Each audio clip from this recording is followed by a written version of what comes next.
আসসালামু আলাইকুম, সবাই কেমন আছেন? এখন বাজে রাত 10টা 10। তো আজকে রাত্রে ছুটি হলো দেরিতে, কাজের চাপ বাড়ছে অফিসে। সেই জন্য কিছু টিফিন আছে,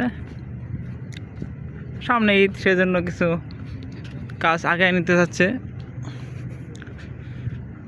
তো রাস্তা একদম ফাঁকা, কেউ নাই, খুব কম লোক ছিল,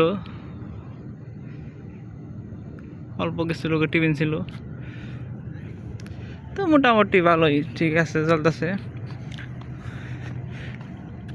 সবাইকে রমজানের অগ্রিম শুভেচ্ছা। সবাই আমার জন্য দোয়া করবেন। আসসালামু আলাইকুম।